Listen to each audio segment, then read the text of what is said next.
पाकिस्तान की ISI, पाकिस्तान का deep state, उनका हयाती मकसद ये है कि हमेशा भारत को कमजोर किया जाए। और अगर हमको इन ताकतों को कमजोर करना है तो देश में इत्तेहाद और इत्तेफाक को बरकरार रखना पड़ेगा। अगर हम बुलडोजर के जरिए या फिर लिसानी जबर के जरिए या मजहबी फिरका परस्ती के जरिए अक़लियतों को निशाना बनाएंगे तो हम खुदा ना खास्ता उन पड़ोसी मुल्क के दहशतगर्द तंजीमों को कहीं कामयाब ना हो जाए। मैडम, मैं आपके सामने ये भी कहना चाहूंगा कि इत्तेहाद और इत्तेफाक इस मुल्क में जब मजबूत होगा तो हमको बैनुल अक़वामी सतह पर दिखाने की जरूरत नहीं पड़ेगी।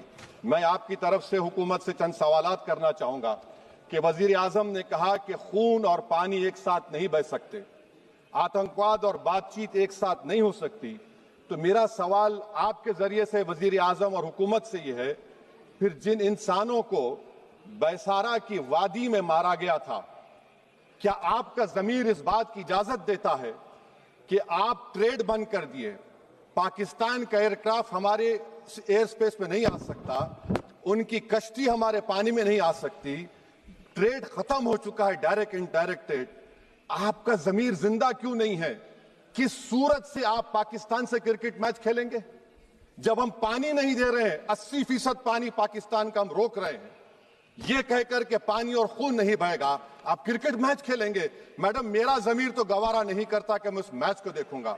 क्या इस हुकूमत में इतनी हिम्मत है कि उन 25 मरने वालों को फोन करके कहे कि देखो हमने ऑपरेशन सिंदूर में बदला ले लिया, अब तुम पाकिस्तान का मैच देखो? बड़ी अफसोस की बात है मैडम, अकाउंटेबिलिटी किस पर है? पहलगाम किसने किया?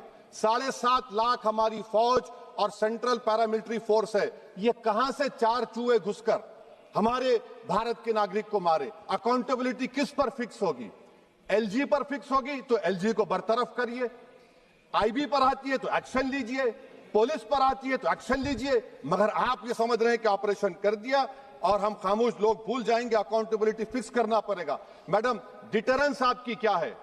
आपने सर्जिकल स्ट्राइक किया, आपने बालाकोट किया, फिर ये पहलगाम हुआ, तो आपकी डिटरेंस की पॉलिसी नाकाम साबित हुई, कश्मीर की पॉलिसी नाकाम साबित हुई, 370 हटा दिया आपने एक रियासत को यूटी बना दिया और उसके बावजूद भी दहशतगर्द वहां पर पहुंच गए।